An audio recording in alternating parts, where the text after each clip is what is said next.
Then we got a saga going on. You know, the saga. Which one, you're asking? Well, it's the saga of Noel Mikaelian.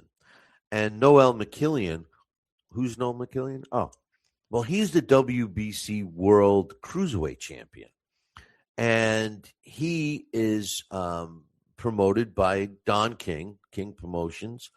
And there's been an ongoing question of who is Noel Mikaelian going to fight. He needs to defend his belt.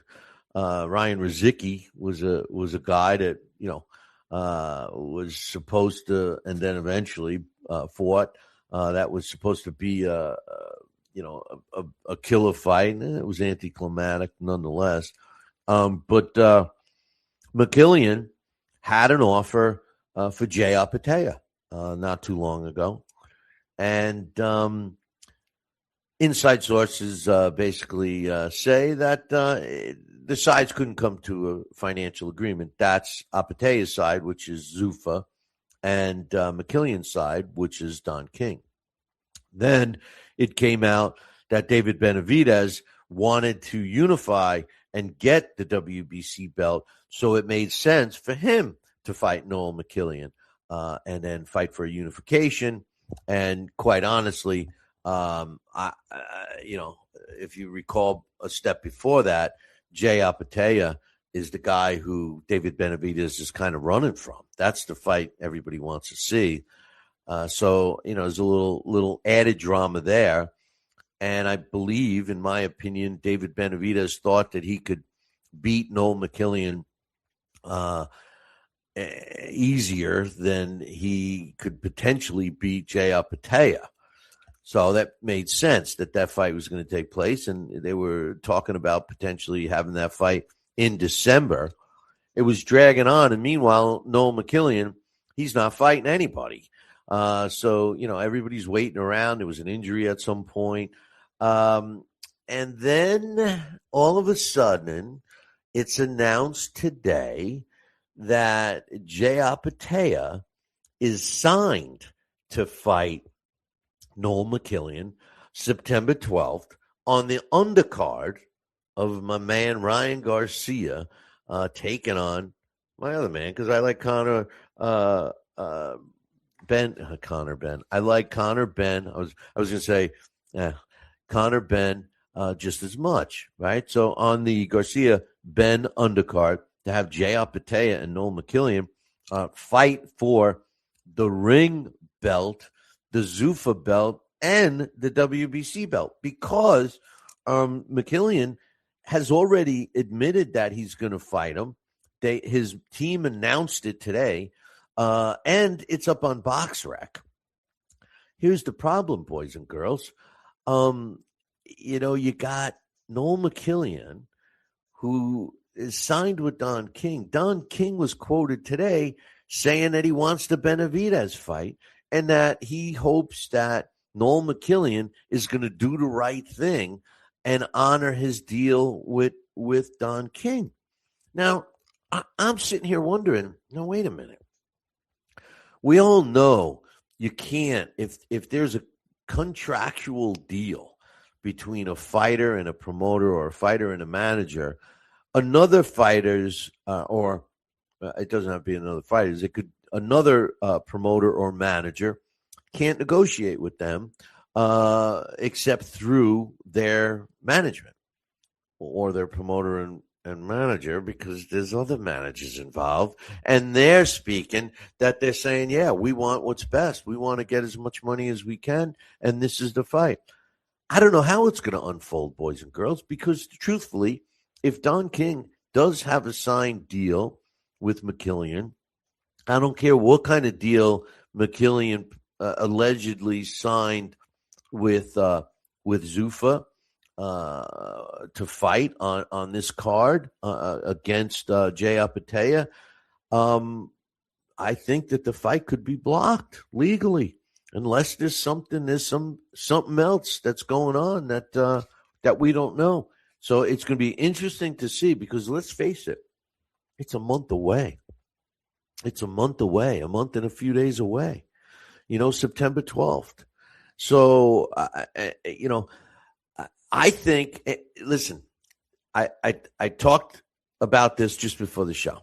Okay, here's if this happens, if the Mikaelian fight with Jay Opetaia happens, and it's on a Zuffa card, which it should be, and the Zuffa title is on the line, which Jay Opetaia has, and the ring belt is on the line, which Jay Opetaia has, and the WBC belt, which Noel Mikaelian has, is on the line. That tells us, and keep in mind, the Ryan Garcia-Conor Benn fight is for Ryan Garcia's WBC belt. And that fight is for the belt. So all of a sudden, for their belt, it's being sanctioned, right? So all of a sudden, I'm starting to say, well, all these sanctioning bodies, they're all teaming up. They're running in fear from Zuffa Boxing, right? But it sounds like they're willing to just close their eyes as long as they get the sanctioning fees, because they're still getting sanctioning fees. This is the way it could work. This is the way everybody could still run around with the little trinket belt and say, I'm a champion. We just talked about the heavyweight and how effed up that division is all of a sudden.